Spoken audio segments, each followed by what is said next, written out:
Hello everybody. Welcome to my YouTube channel. Thank you very much for stopping by. If you are a returning subscriber, hello, hi and welcome back.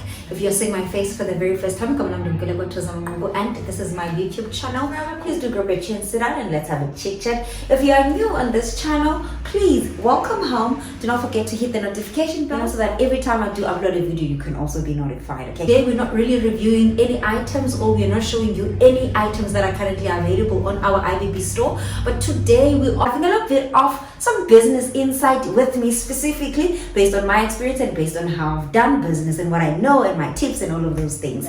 None of the information that I'll be sharing with you guys today constitute as part of the commercial law or any business laws, but this is just some information that I personally have gathered. Anything that I'll be sharing with you guys, it is really based on my opinion and based on my... I want to talk to you guys specifically about very few things that I wish I had known way before I started my business. And these are the most very important things. They are not in any academic order or in any numeric order or whatever you want to call it, but these are the things that I feel personally, for somebody that started their brand without any foundation, without any guidance, without any person, being there, showing me, holding a hand. But these are the things that I picked them up as I was starting my own business. And I was like, okay, you know what? Seeing that I'm already here, and seeing that there are a lot of people that I actually do know that they actually do sell, and there are people that actually do things, but I don't know, sometimes you find people that, okay, the idea is really good, but maybe the person doesn't really have this and this and this, or maybe they're lacking this and this and this. And hopefully the idea behind this video is to actually help those individuals that have already started, who already has those businesses of either reselling or maybe doing whatever. It could be any other thing that maybe you're using your own hands to make money out of it. So I'm going to be taking you through just a number of things. They're not a lot, but these are the most main important ones that I personally feel like I should have started with them. And obviously I didn't know, and then I just went about it and I did it my own way. Okay, on top, number one, I have Mr. Finance. When you start your online business, make sure that you've got two separate accounts. Important. If you are a person that is reselling, that has businesses, that has side hustles, it is important that you have a specific designed bank account. You don't want to be mixing rather the money that you are actually making and other money that is actually coming in. And especially if you are somebody that is actually has long-term goals into the business of saying, okay, you know what, in the long run, maybe I would like to have these transactions for other things. Could be maybe you're gonna need financial assistance or just, for your own business plan. Okay, so it's very important that if you are somebody that started with their business, please, by all means, make it a point that you do have separate bank accounts, specifically the one that everybody's going to be paying and the one that you're going to be using to buying and, all of these things, so that you can also have an idea. Not mix your business account with your personal account. Top number one. Top number two, business plan. Business plan doesn't necessarily have to be 50 pages. It doesn't have to. It's important that you make sure that the most important information is available. Another one. Journalism, respect. I didn't know they were this important until I had to put them into play when I was starting my online business. If you are going to start your own hustle, if you are going to put your hands on something, if you are going to go big as, trying your level best to make sure that you are starting a business with the intention of having a profit, or with an intention of actually having your own brand and build your own brand. Success of your business is in your hands.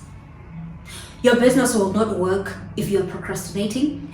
Your business will not go forward if you're not doing what you're supposed to be doing. Your business will not stand and actually show its full potential if you're not showing up. You are literally the spinal cord of the business. So you have to make sure that you are fit enough for the back and forth. And this is one of the things that I'm not even joking. Guys, if you start your own business, specifically if it has to do with something that is tangible, that needs to be done, that needs to be put, there's so much that is required. There's much that actually happens behind the scene than the actual end result of what people actually show you by the end of the the product. Once the product has been put together, that is just like a walk in the park. But the process to making sure that the product is present, the product is correct, this and this is correct, created, you've published some of the content, you have paper bags, you have receipts, you have almost everything and anything that you will be using and that you will need for your business. Guys, starting a business, it's not a walk in the park. It sounds nice, it sounds glamorous, it sounds very beautiful. Just to continue with the conversation of, the things that I personally wish I should have known before. Everything takes time. When you start the business, maybe because of the excitement and because of, the oomph and the when you're starting something that you're passionate about, when you're starting, you're fresh, you're ready, you vamped up, you're ready, right? The excitement also might maybe kind of make you feel or think that things are just gonna happen overnight, but they don't happen overnight. Things don't really happen overnight. So it is a collection of a lot of things. You need to put in work, you need to try again, you need to improve, you need to, so it's constant work. It's constant work. There's no breaks, there's nothing. Because at the end of the day, you want your product to, you are pushing this thing. There's no rest here.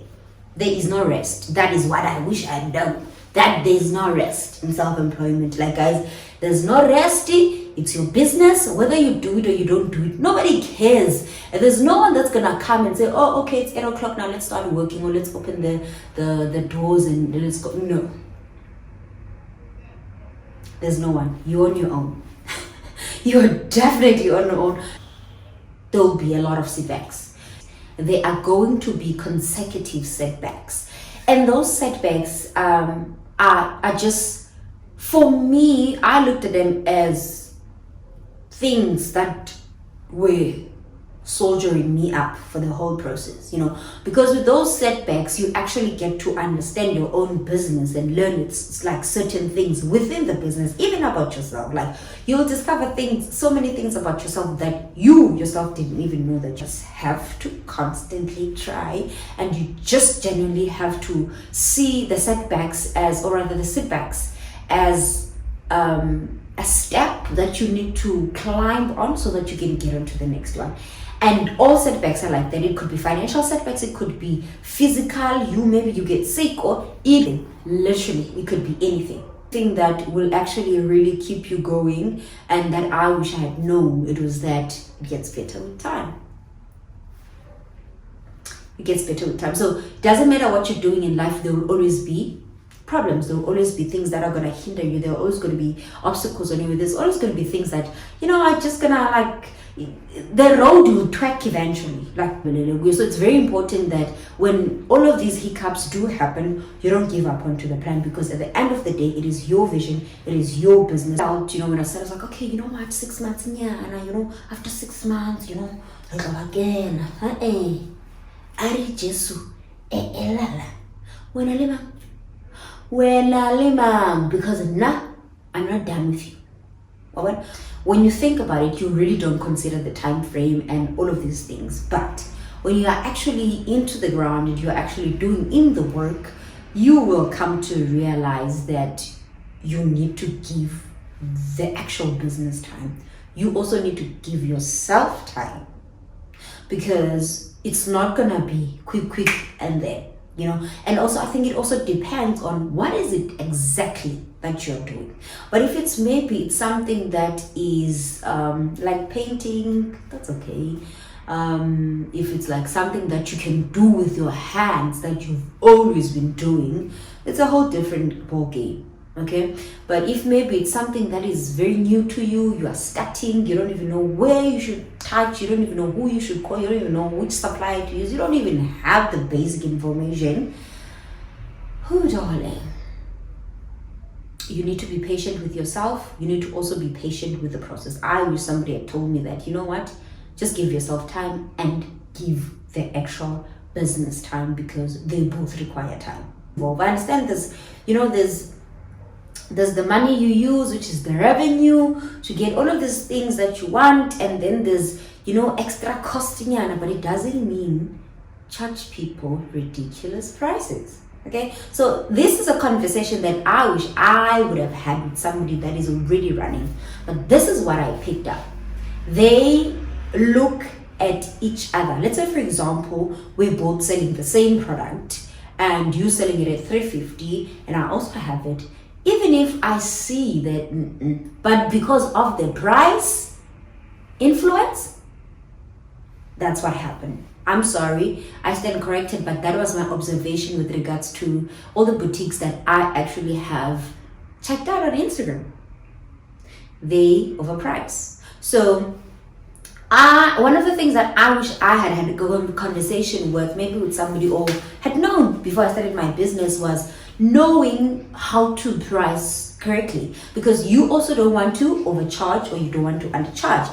At the same time, you want to make it a point that whatever amount of revenue you've used, you are getting it back.